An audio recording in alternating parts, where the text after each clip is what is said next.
बहुत समय पुरानी बात है। एक राज्य में एक राजा राज्य करता था।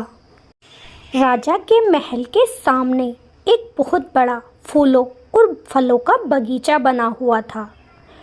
लेकिन उस बगीचे के अंदर एक पेड़ था, सेब का पेड़, जो कि सोने के सेब उगाता था।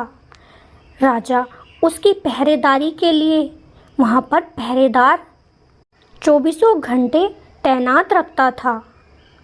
एक दिन की बात है कि जब पहरेदार उन सोने के सेबों को गिन रहा था तो उसमें एक सेब कम था।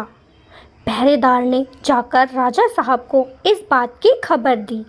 राजा को बड़ी हैरानी हुई कि सोने का सेब इतनी पहरेदारी के बावजूद कौन चुरा कर ले गया। उसने पूरे नगर में ढिंढोरा करा दिया कि जो भी सोने के सेब को चोरी करने वाले चोर को पकड़ेगा, मैं उसे मुंह मांगा इनाम दूंगा।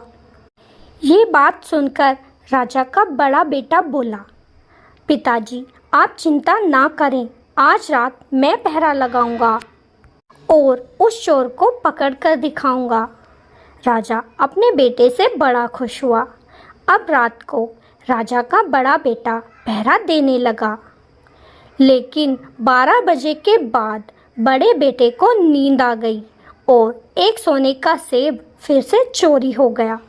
अगले दिन जब सेबों को गिना गया तो एक और सेब चोरी हो चुका था। राजा बड़ा चिंतित हो गया कि मेरे बेटे के पहरा देने के बाद भी चोर चोरी कर कर ले गया। अगले दिन बड़े बेटे से बिचला बेटा बोला, पिताजी आज मैं पहरा लगाऊंगा और चोर को ज़रूर पकड़ लूँगा। बिचले बेटे ने भी रात को पहरा दिया, लेकिन वह भी सो गया और एक सेब और चोरी हो गया। राजा को बड़ी चिंता होने लगी कि ऐसा कौन सा चोर है जो पहरा देने के बावजूद भी सेब चोरी कर कर ले जाता है। राजा का छोटा बेटा अपने पिताजी से बोला, पिताजी आज मैं पहरा दूंगा और मैं उस चोर को ज़रूर पकड़ लूँगा। राजा अपने छोटे बेटे को निठल्ला समझता था। वह बोला, अरे जब तेरे भाइयों से वह चोर नहीं पकड़ा गया तो तू उसे कैसे पकड़ सकता है। रहने दे, जा अपने खेल खेल ले। लेकिन छोटा बेटा जिद करने लगा। तब राजा ने ना चाहते हुए भी उसे इजाज़त दे दी। रात को जब छोटा बेटा पहरा दे रहा था और 12 बजे का पहर ख़त्म हो चुका था, तभी छोटे बेटे की नज़र एक सोने की चिड़िया पर पहुंची। वह सोने की चिड़िया उस सोने के सेब के पेड़ पर आकर बैठ गई और एक सेब तोड़कर अपनी चोंच में दबाकर ले उड़ी। तभी छोटे बेटे ने चला दिया, लेकिन वह तीर चिड़िया को कोई आघात नहीं पहुंचा सका, परंतु उसका एक पंख नीचे गिर गया और चिड़िया वहां से उड़ गई। छोटे बेटे ने वह सोने का पंख उठाया और राजा के पास जाकर बोला कि एक सोने की चिड़िया आपके सोने के सेब चुरा कर ले जाती है। मैं उसे पकड़ तो नहीं पाया, लेकिन उसका पंख मैंने तोड़ लिया है। राजा ने जब उस पंख को देखा तो वह बहुत सुंदर लग रहा था। राजा कहने लगा, जब इसका पंख इतना सुंदर है तो वह सोने की चिड़िया कितनी कीमती और सुंदर होगी। जो उसे पकड़कर लाएगा मैं उसे आधा राजपाट दे दूंगा। राजा का बड़ा बेटा बोला, पिताजी मैं उस सोने की चिड़िया को पकड़कर ले आऊंगा। राजा को अपने बेटे पर पूरा विश्वास था, इसीलिए उसने उसे जाने की आज्ञा दे दी। बड़ा बेटा सुबह ही जंगल में निकल गया। चलते चलते जब वह जंगल में पहुंच गया तो उसने देखा कि एक पेड़ के नीचे एक लोमड़ी लेटी हुई है। राजा के लड़के ने तीर निकाला और उस लोमड़ी को मारने लगा। तभी वह लोमड़ी बोल उठी, नहीं मुझे मत मारो, मुझे छोड़ दो, मैं तुम्हारी सहायता कर सकती हूँ। तुम जिस कार्य के लिए आए हो मैं उसमें तुम्हारी सहायता कर दूंगी। राजा का लड़का बड़ी हैरानी से बोला, अच्छा, कैसे सहायता करोगी? तब लोमड़ी ने कहा कि तुम चलते चलते जब एक गांव में पहुंच जाओगे, वहां 2 सराय बनी मिलेंगी। एक बड़ी सुंदर सजी सजाई सराय मिलेगी और दूसरी पुरानी टूटी फूटी सराय होगी। लेकिन तुम उस सजी सजाई सराय में मत रुकना। टूटी फूटी सराय में रुकोगे तो तुम्हारा काम बन जाएगा। राजा का लड़का हंसने लगा और बोला, जा, चल भाग जा यहाँ से, और उस पर तीर छोड़ दिया।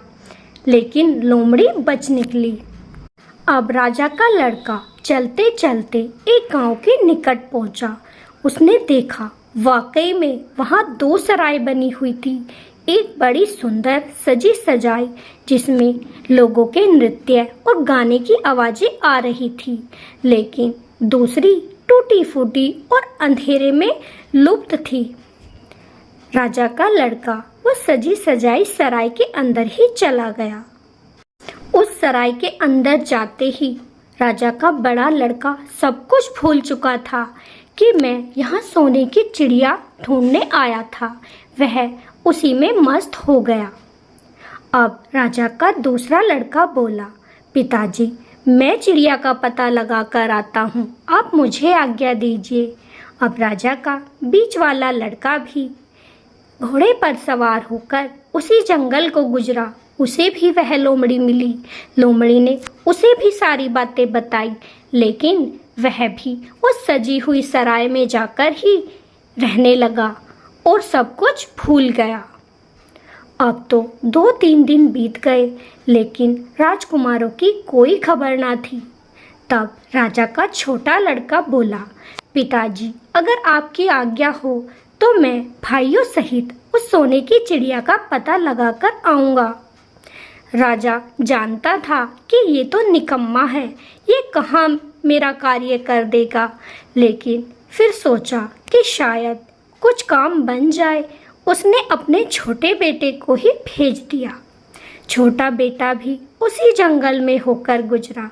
उसे भी वह लोमड़ी दिखाई दी, लेकिन उसने उसे तीर नहीं मारा। तब लोमड़ी बोली, तुम अच्छे लड़के लगते हो, इसीलिए मैं तुम्हारी मदद करना चाहती हूँ। तुमने औरों की तरह मुझ पर तीर नहीं चलाया। राजकुमार ने जब लोमड़ी को बोलते हुए सुना तो वह बड़ा हैरान हुआ कि क्या कोई लोमड़ी बोल सकती है। तभी लोमड़ी ने कहा, तुम चलते चलते जब एक गांव में जाओगे तो वहाँ 2 सराय मिलेगी, लेकिन तुम सजी हुई सराय में ना रुककर उस टूटी फूटी सराय में ही आश्रय लेना, तुम्हारा काम बन जाएगा।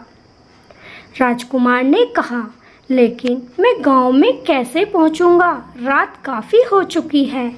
तब लोमड़ी बोली, तुम चिंता ना करो, मैं तुम्हें अभी उस गांव में पहुंचा दूंगी।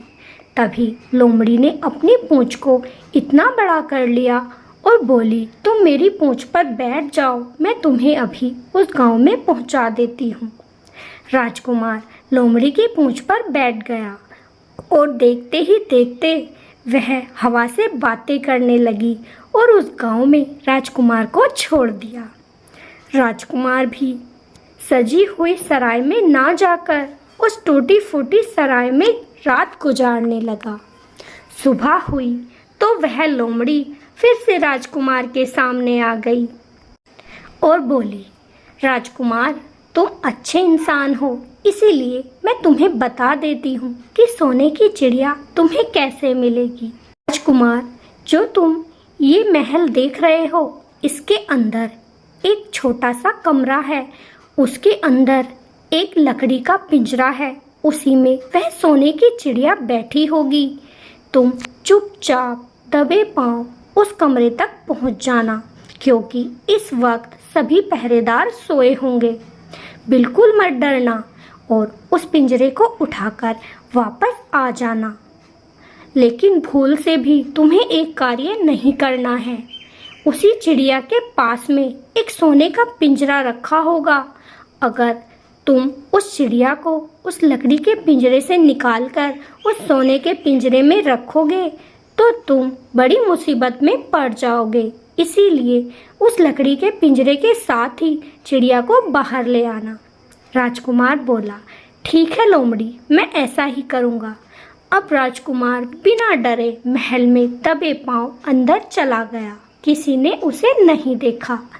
वह ढूंढते ढूंढते उस कमरे में पहुंच गया जहां वह सोने की चिड़िया एक पिंजरे में बैठी थी। वहीं पर 3 सोने के सेब पड़े हुए थे। राजकुमार समझ गया कि ये वही सेब हैं जो हमारे बगीचे से तोड़े गए हैं।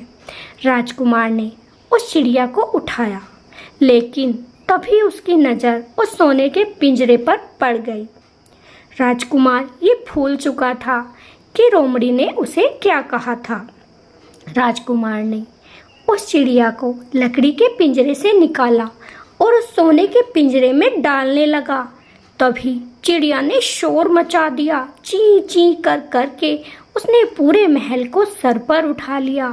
तभी पहरेदार जाग गए और उन्होंने राजकुमार को पकड़ लिया। राजकुमार को राजा के सामने पेश किया गया। राजा ने जब अपने महल में चोरी होते हुए देखी तो उसने तुरंत उसे फांसी की सज़ा सुना दी। तब राजकुमार ने सारी बात बताई।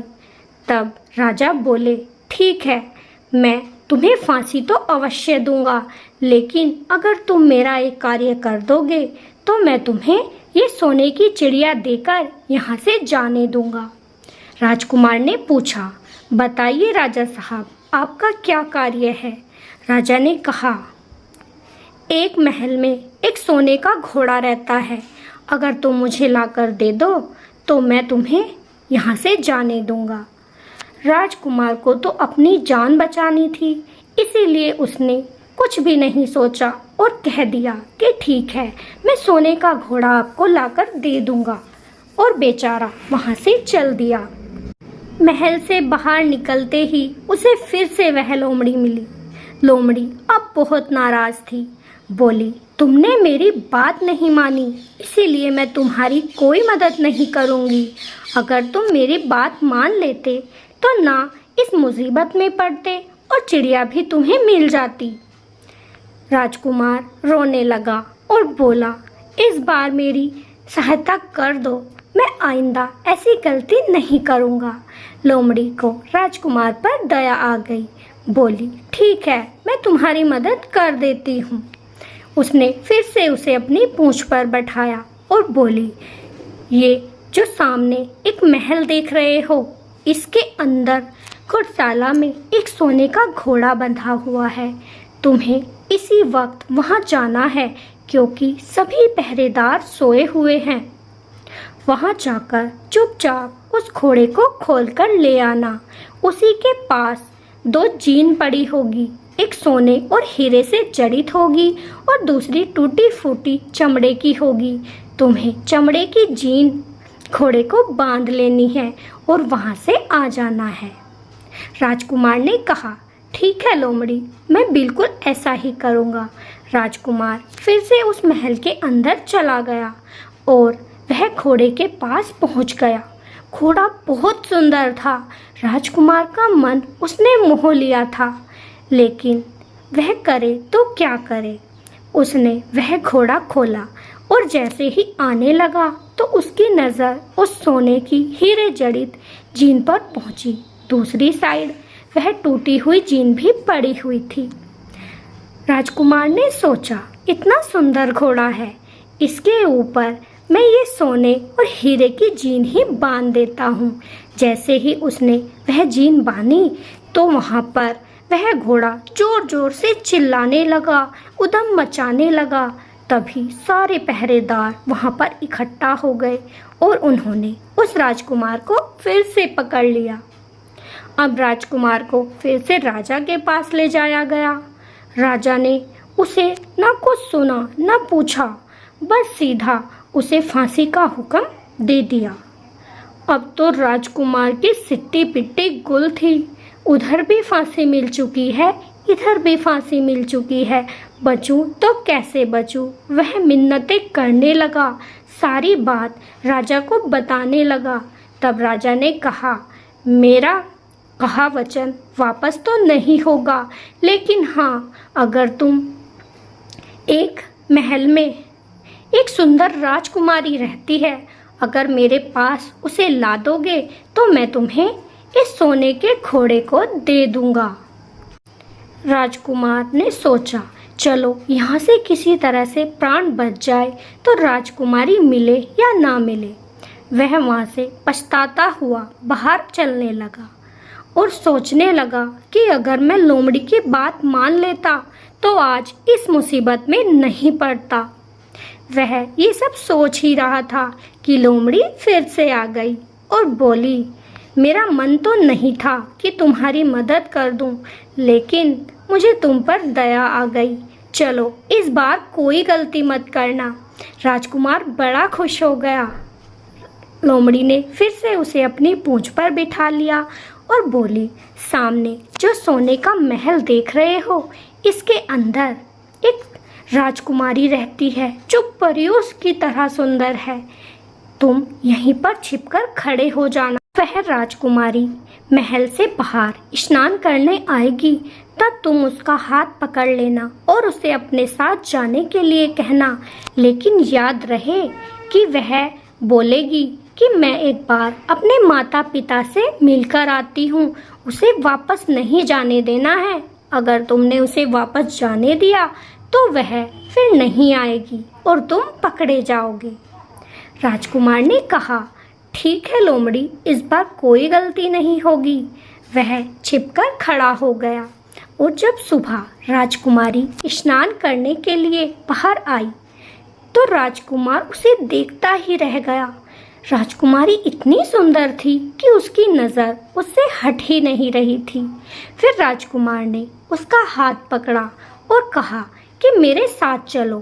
राजकुमारी ने कहा, मैं तुम्हारे साथ चलूँगी जहाँ तुम कहोगे, लेकिन एक बार मैं अपने माता पिता से मिलकर आती हूँ।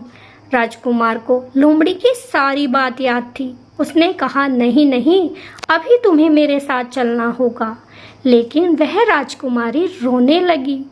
इतनी सुंदर राजकुमारी को रोते देख राजकुमार का दिल पसीज गया।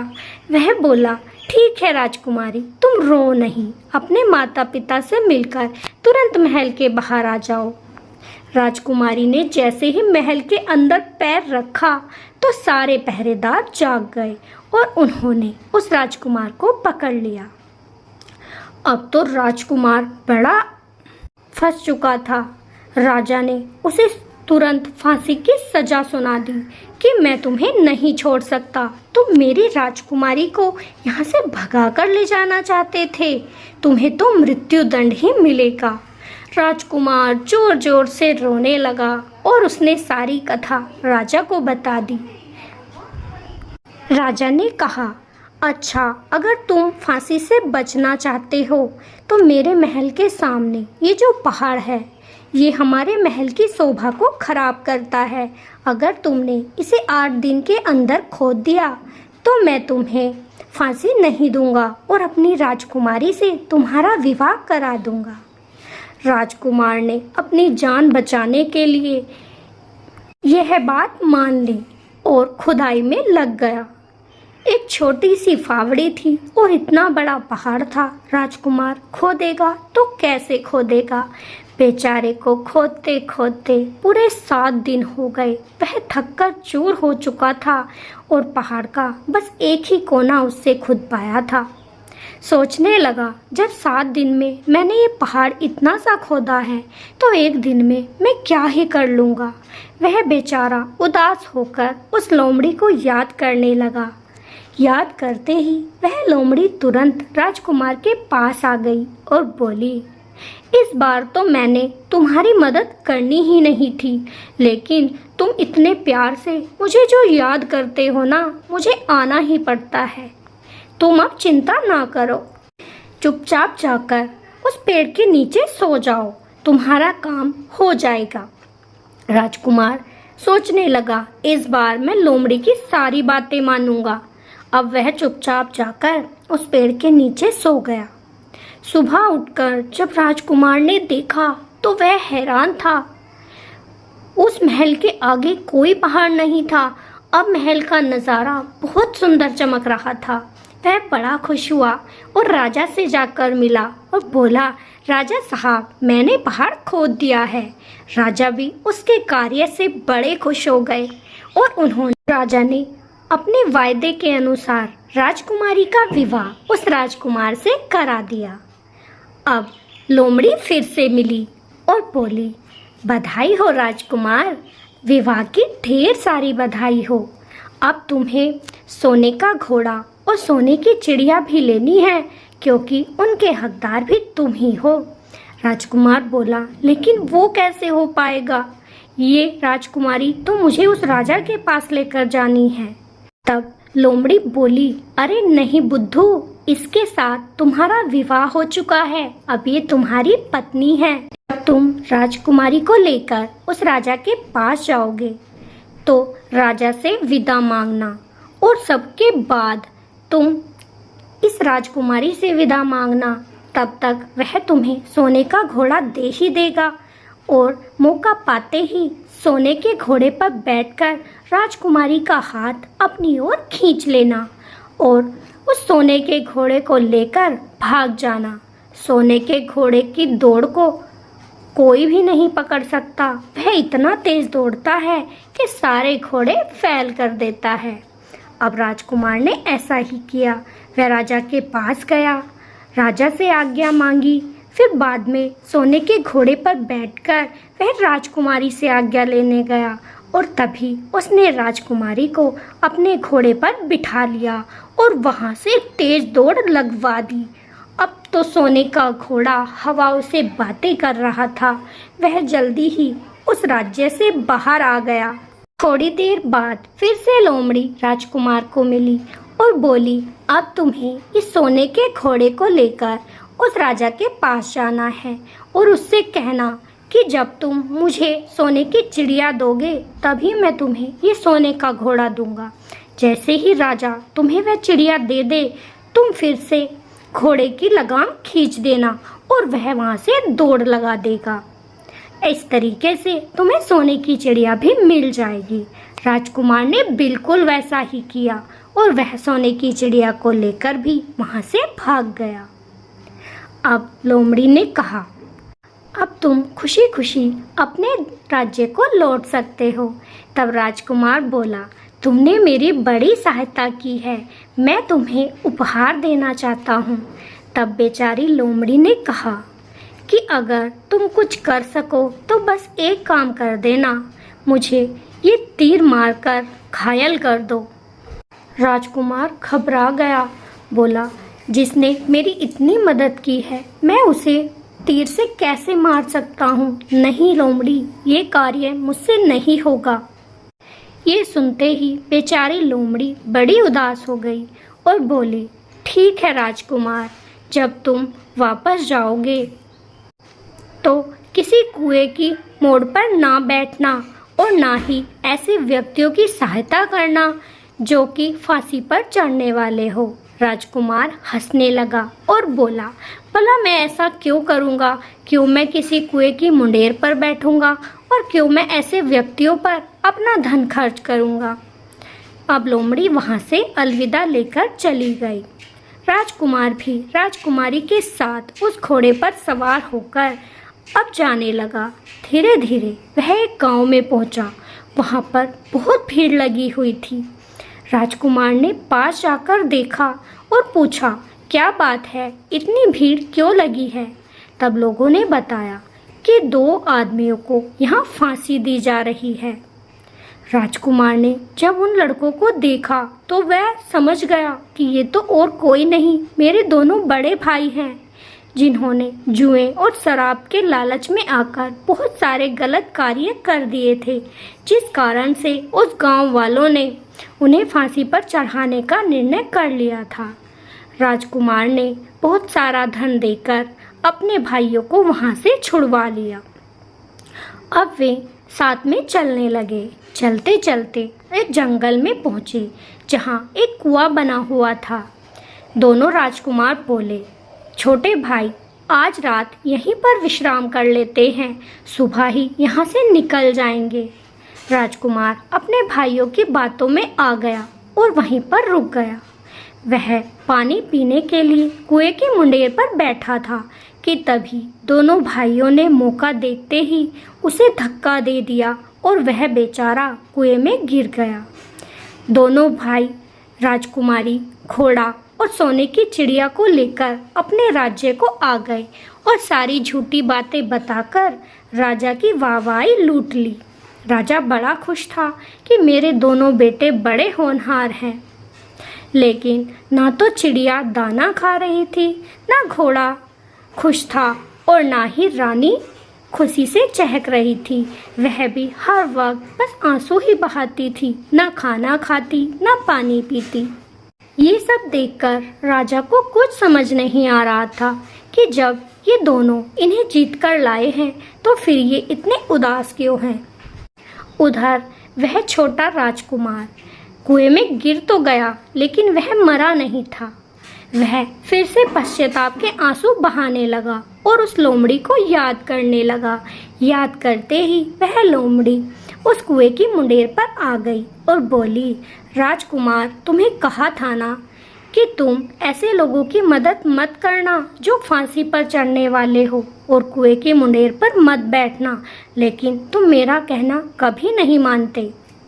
अब लोमड़ी ने अपनी लंबी पूंछ की और राजकुमार को बाहर निकाल लिया।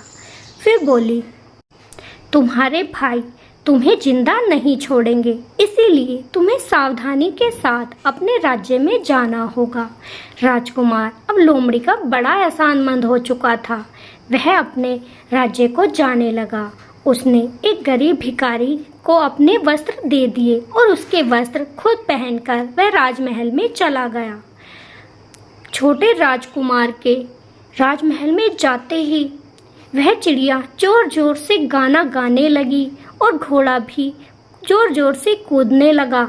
उधर राजकुमारी ने अपने आंसू पोंछ लिए और वह भी गुनगुनाने लगी। ये सब देखकर राजा बड़ा खुश था, लेकिन उसे इसका कारण नहीं समझ आ रहा था। उसने उस राजकुमारी से पूछा, बेटी, ऐसी क्या बात है जो आज तुम इतना खुश हो? तब राजकुमारी ने राजा को सारी बात बताई कि आपके दोनों बेटों ने आपके छोटे वाले बेटे को धोखा दिया है। हमें तो उसी ने जीता था, उसी के साथ मेरा विवाह हुआ था। ये तो धोखे से हमें यहाँ लेकर आए हैं। राजा को बड़ा क्रोध आया। तब राजकुमारी बोली, आज आपका छोटा बेटा आ चुका है। वह जो गरीब भिखारी के वेश में है वही आपका बेटा है। राजा ने अपने बेटे को उस भिखारी के वेश में पहचान लिया था।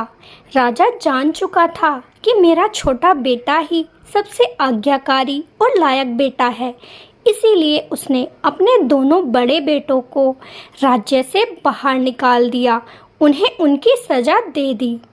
अब राजकुमार अपनी राजकुमारी के साथ महल में रहने लगा, लेकिन उसे उस लोमड़ी की बहुत याद आ रही थी। एक दिन राजकुमार फिर से उसी जंगल में लोमड़ी की खोज में निकल गया। उसने देखा कि उसी पेड़ के नीचे वह लोमड़ी चुपचाप लेटी हुई थी। राजकुमार लोमड़ी के पास जाकर बोला, अरे क्या बात है, तुम इतनी उदास क्यों हो? चलो मेरे साथ मेरे महल में चलो, वहीं पर मेरे बगीचे में रहना।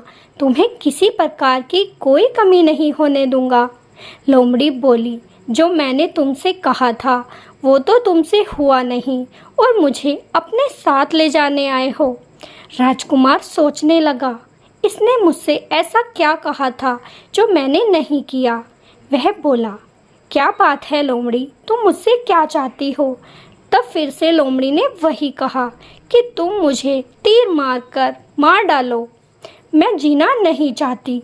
राजकुमार ने अब इस बात का कारण पता लगाना चाहा। उसने पूछा, तुम जीना क्यों नहीं चाहती, क्यों मरना चाहती हो? तब लोमड़ी ने कहा, मैं भी कोई लोमड़ी नहीं हूँ, एक ऋषि मुनि के श्राप के कारण मैं लोमड़ी बन गई। मैं तो उसी राजमहल में से आया हुआ एक राजकुमार हूँ, जहाँ से तुम राजकुमारी का विवाह करके लेकर आए हो। मैं उसी स्वर्ण नगरी का राजकुमार हूँ। राजकुमार, तुम अगर मुझे तीर मार दोगे तो मैं पहले की तरह सुंदर राजकुमार बन पाऊंगा और अपने राज्य को जा सकूंगा। अब तो राजकुमार ने 1 मिनट की भी देरी ना की और तीर निकाला और उस लोमड़ी को मार डाला। लोमड़ी के मरते ही उसमें से एक सुंदर राजकुमार निकला। अब तो राजकुमार उस राजकुमार को लेकर अपनी राजकुमारी के पास गया और दोनों बहन भाइयों को मिलवा दिया। उसके बाद वह लोमड़ी बना राजकुमार अपने स्वर्ण नगरी को चला गया और राजकुमार राजकुमारी के साथ खुशी खुशी उस नगरी में रहने लगा। तो आपको ये कहानी कैसी लगी कमेंट में ज़रूर बताइएगा। अगर अच्छी लगी हो तो वीडियो को लाइक और चैनल को सब्सक्राइब जरूर कीजिएगा। फिर मिलेंगे। राधे राधे। जय श्री कृष्णा।